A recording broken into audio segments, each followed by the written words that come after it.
As Republicans charge forward on a Joe Biden impeachment inquiry, Fox News host Steve Doocy admitted they don't have the evidence. They're pretending like they have, and that made his co-hosts really uncomfortable.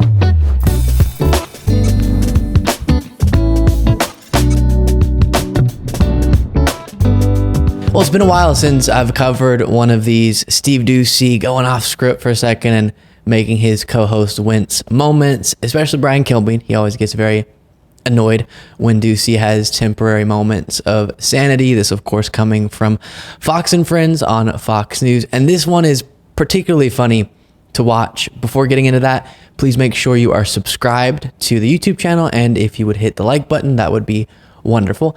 And before playing the clip, let me give you the context right now. Unfortunately, one of the big political stories is the fact that Republicans are charging forward with their impeachment inquiry, round two of sorts, of Joe Biden, despite being embarrassingly unable to uncover any actual evidence of wrongdoing on the part of Joe Biden. They're accusing him of pretty much everything under the sun. It's sort of hard to keep up with. They're saying he was bribed, even though there's no evidence of a bribe to do certain things as vice president, even though there's no evidence of policy changes, as they'll sometimes admit, like Lisa McClain somewhat recently. So it's all very incoherent. I'll remind you again, the latest smoking gun, as they'll call it, or bombshell, was Joe Biden helping Hunter Biden purchase a car and then Hunter paying him back for it. Bum. And they were saying that was proof of money being laundered to Joe Biden, which is ridiculous. So with that being said, here is Steve Doocy saying, I don't think they have the stuff that would justify an impeachment, and his co-host saying, I don't know how the White House continues to sell the American people two stories. And when you have 70% of people, when you look at the polling, said if they would have known about the laptop before the prior election, it would have altered their opinion, their viewpoint of how they voted. Don't you think those districts where they have 18, the Republicans are in those 18 states that voted for Joe Biden, they're scared to vote for an impeachment because they're scared they'll lose votes and they won't have a job. But don't you think if they do this inquiry, which we all are supportive of, and if they find enough evidence, don't you think the voters are smart enough in those districts to say, you know what, we did vote for Biden, but this looks really bad? And absolutely, if they have the stuff. The Republicans at this point don't have, they've got a lot of ledgers and spreadsheets, but they have not connected the dots. They've connected the dots, the Department of Justice did, on Hunter, but they have not shown where Joe Biden, did anything illegally. Now, here's the other breaking news, and that is the Republicans are threatening contempt of Congress if Hunter does not show up for a closed-door deposition. Ultimately, on this show, we've been calling for Hunter to go and sit in a chair on Capitol Hill in front of the TV cameras for the last year. Now, Hunter's lawyer, Abby Lowell, says he will do that. But Comer and Jim Jordan will say, no, it's not negotiable. He's got to be in private. According to Hunter Biden's team, they don't want to do it because of leaks. The problem, Steve, is that you're talking about a criminal prosecution. And impeachment is not a criminal prosecution. It's a political procedure. So you don't have to find a conviction of a crime to get an impeachment. Now, the courts can do whatever they may. We're not at that stage yet. What I'm saying is that everyone keeps saying, where are the goods for a law that was breaking? The bottom line is it was unethical what happened. And that is enough for impeachment. Right. And there is so much around. You don't have the exact deposits, but you have these shell companies where money is moving through. If they could start getting more transparency from the people and the requests answered from archives on down, they'll be able to put those pieces together, if they'll be able to put together. Right now, you have a lot of money flowing in and out of the Biden family, and you have to wonder where that money is and why he only needs to pay $1.4 million in taxes. Judging by the money that was moving through Hunter Biden, it should be off the charts much higher than that. That's probably 1% of what he owes. Well, that was only 4 years. Yeah. Lawrence, you're absolutely right. It's not a criminal activity.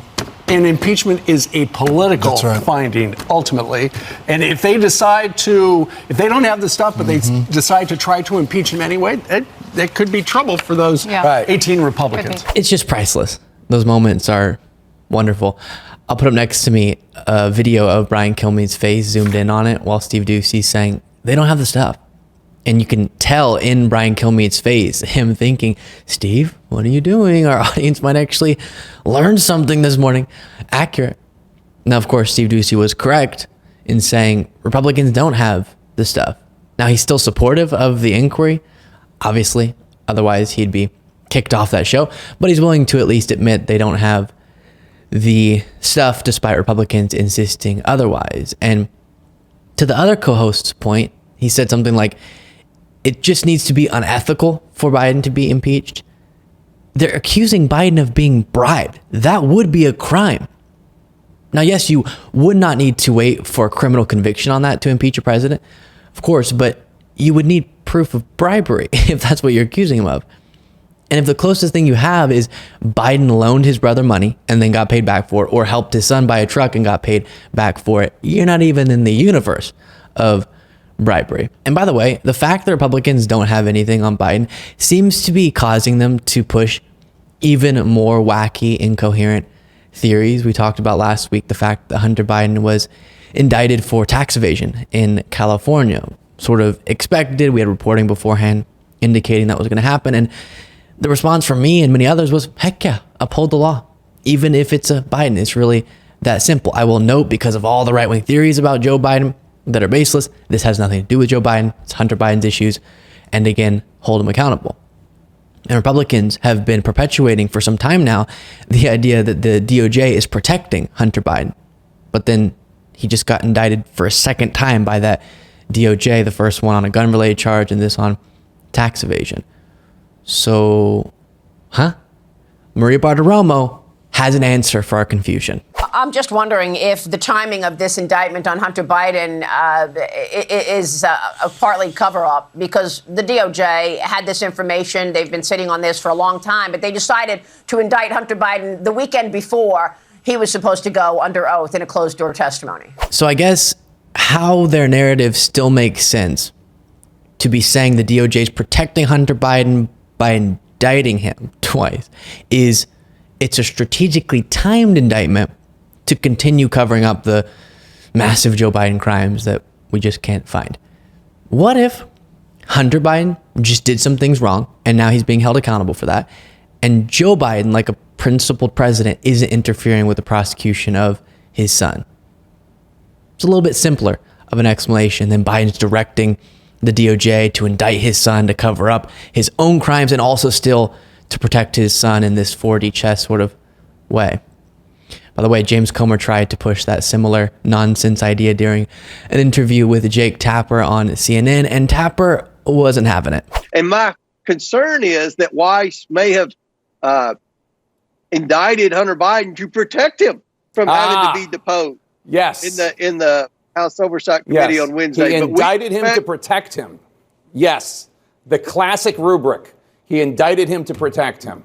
I got it. Well, look, this whole thing's been about a cover-up. You know, you've got two. That's why he indicted concerns. him to protect him, to cover it up. Well, you indict him on the least little thing, the gun charge, and not paying taxes. He's facing like 17 additional years in prison. I love how sassy Jake Tapper gets sometimes.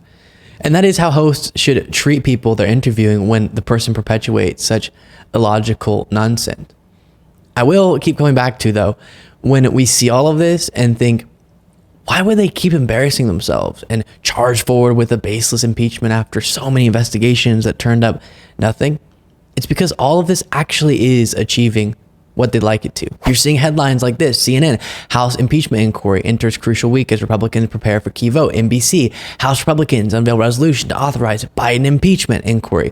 New York Times, what we know about the impeachment case against Biden. Now, if you dive into the reporting, as you should do, they will explain correctly that the actual facts don't back up the allegations being made by House Republicans. But what's so aggravating is what I just showed you. That's the point of all this. Republicans are succeeding even though they're failing miserably. And what I mean by that is the goal for House Republicans is not actually to prove that Biden is corrupt, because even they know if he was actually corrupt, they would have found the proof by now. The goal is to just muddy the waters enough going into the 2024 election. And now all these headlines have the name Biden next to the word impeachment over and over and over again. Biden impeachment inquiry. what to know about the Biden impeachment. And I'm just telling you, a lot of people don't keep up with politics anywhere as closely as you probably do. And so that does the trick. They'll know that the allegations are disputed. Democrats are saying one thing, Republicans are saying another. But think, well, surely if all this hubbub is taking place, all these hearings, votes, all of it, there has to be something about Biden that's sort of corrupt, right? All this couldn't be happening around him if there was nothing. That's what people will think. And boom, Republicans have achieved what they're trying to. Now the election's between one person who, I don't know, a lot of people are saying is corrupt, Biden, and another who's actually corrupt, Trump. And they've evened the playing field a little bit and confused enough people to think maybe they're somewhat comparable, which they're not at all, like whatsoever. Before we go, don't forget to become a member at lukebeasleyShow.com/membership to get the daily bonus show Monday through Friday. Plus, follow me on Threads at Luke Beasley Official, Instagram at Luke Beasley Official, X at Luke B. Beasley, and sign up for the Beasley Brief, a daily morning newsletter that summarizes the previous day's events by going to lukebeasleyshow.com/brief, and I'll talk to you all next time.